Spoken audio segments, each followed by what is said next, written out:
the last 3 years, I've been thinking about failure, which sounds like a pretty depressing way to spend 3 years. It hasn't been. Failure is everywhere, and it's fascinating.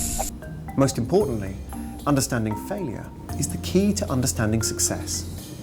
So let me give you 3 principles for failing productively, and I'll rely on 3 very different examples.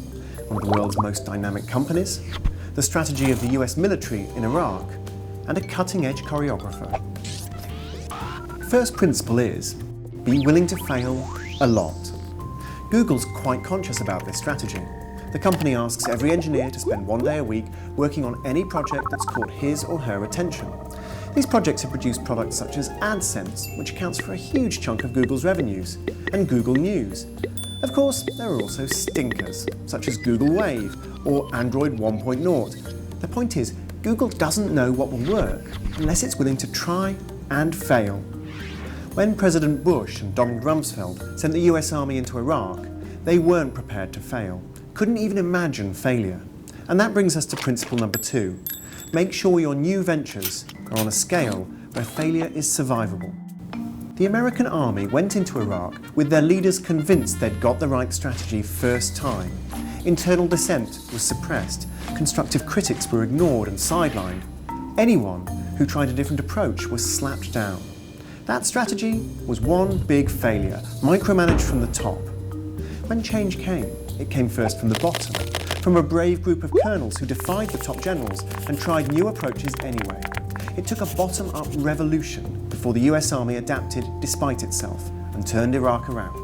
If principle 1 is be willing to fail a lot, and principle 2 is fail on a survivable scale, one of America's top choreographers, Twyla Tharp, knows all about that. She says she spends 3 hours a day filming dance improvisation, and she's happy if that produces 30 seconds of usable material. And this process is emblematic of her approach to our final example. When she adapted Billy Joel's hits for the musical Moving Out, she first put the show on in Chicago 3 months before the Broadway debut. It gave her time to recover if it was a failure, which it was. Reviewers panned the show. And that brings us to principle number 3. Make sure you have what it takes to spot a failure and fix it early. It would have been easy for Twyla Tharp, as a celebrated, established choreographer, to insist the reviewers were wrong and stubbornly take the same show to Broadway. She didn't. She swallowed her pride, cut characters, changed the staging, nursed her team's bruised egos, and opened on Broadway to stunning reviews and Tony Awards. Of course, we're all offered platitudes about try again, or learn from your mistakes. This simply isn't human nature. We're frightened of failure, and ashamed to admit it when we do fail. That's a big mistake.